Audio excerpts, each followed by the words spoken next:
find the moment of inertia of a ring with an axis passing through its diameter. First part is axis passing through its diameter. Second part is its periphery and perpendicular to plane. Ring का निकालना है axis passing through its periphery and perpendicular to its plane, and C part है its periphery, axis passing through its periphery and parallel to its plane. तो बहुत ही अच्छा question है, आइए एक एक करके हम लोग इसको सोल्व करते हैं। सबसे पहले moment of inertia of a ring with an axis passing through its diameter, right. अब ये देखिए, suppose this is the ring, ये रिंग है हमारी, और बता चुके हैं टेस्ट के केस में आपको बता चुके हैं कि एक्सिस पासिंग थ्रू डायमीटर से कोई भी एक्सिस है जो इसके डायमीटर से पास कर रहा है, सपोज आई एक्स, इसको हम लोग आई एक्स कहेंगे। तो ये तो डायमीटर से कोई भी एक्सिस पास करेगी, मोमेंट ऑफ इनर्शिया उसका सेम ही होगा। तो एक परपेंडिकुलर हम ये यहां से खींच लेते हैं एक्सिस, जिसको हम लोग ये कहें I y, and this I y is also equal to I x, right. Ring के लिए हमको मालूम है आई जेड, रिंग के लिए हम क्या जानते हैं, आई जेड क्या होता है, I Z is equal to M R square. अगर रिंग की मास एम है और रेडियस आर है, तो क्या होता है इसका, I Z axis passing through centre and perpendicular to plane of the ring, it is M R square, right.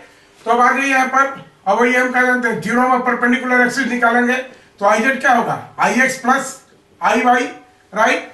और ये देखिए आई जेड दिया हुआ है आपका M R square, this is equal to I X, और आई वाई भी आई x के बराबर है, ये क्या हो जाएगा, this is 2ix, therefore I x, माने moment of inertia of a ring with an axis passing through its diameter. I x का है M I of a ring with an axis passing through its diameter, it is half M R square. तो diameter के cross और इस x को हम ये लिख सकते हैं कि moment of inertia of a ring with an axis passing through its diameter is equal to half M R square, right. Second question इसी में कह रहा है कि axis passing through its periphery and perpendicular to its plane, axis passing through its periphery and perpendicular, और C part कर रहा है axis passing through its periphery and parallel to plane. अब देखिए ये हो गया, this is part A, this is answer of part A. Now एक ही बार सी पार्ट करें, क्योंकि हमको मालूम है अब आई वाई इस डायमीटर के axis passing through its periphery and parallel to plane. अब ये देखिए, अब इस चीज को हम करें कि हमने आई एक्स का वैल्यू निकाल लिया, इस एक्सिस के अबाउट ये निकाल लिया, इसका वैल्यू कितना हो रहा है, half M R square, right. अब ये कह रहा है कि इसका सी पार्ट कह रहा है, सी पार्ट की moment of inertia of the ring with an axis passing through its periphery and parallel to its plane, right. तो पैरेलल टू इस प्लेन में अगर मान लीजिए कि जो हमने बताया था, अब यहाँ पर हम थ्योरम ऑफ पैरेलल एक्सिस लगाएंगे। ये देखिए, ये रिंग के प्लेन में डायमीटर के पैरेलल हमने ये दूसरा एक्सिस खींचा, और मान लिया कि यहाँ पर मोमेंट ऑफ इनर्शिया आई है। नाउ ध्यान रहे, दिस इज सी, सी में क्या बोल रहा है कि axis passing through its periphery, periphery मतलब ये हुआ इस पॉइंट से पास कर रहा है, and it is parallel to plane, axis इसी प्लेन में है जिस प्लेन में रिंग है, यानी डायमीटर के पैरेलल है ये। नाउ ये दोनों लाइन पैरेलल है, राइट।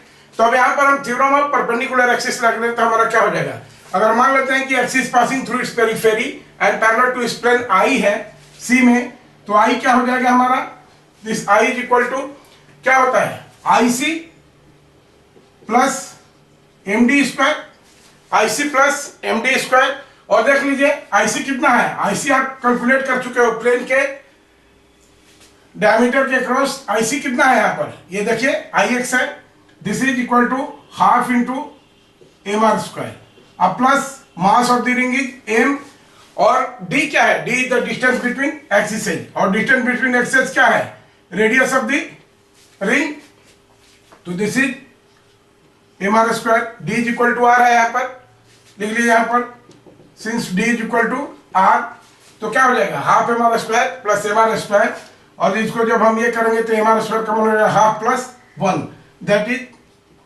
3/2 M R square. तो ये हो गया axis passing through its periphery and parallel to its plane, C part हो गया। अभी बी पार्ट बाकी है।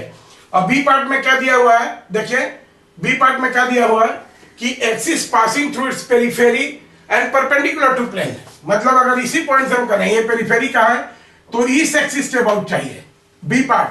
ध्यान दीजिए बी पार्ट क्या है, axis passing through periphery and perpendicular to plane. ये रिंग का प्लेन है राइट, और इस पार्ट में चाहिए ऐसे एक्सिस इसके परपेंडिकुलर होना चाहिए।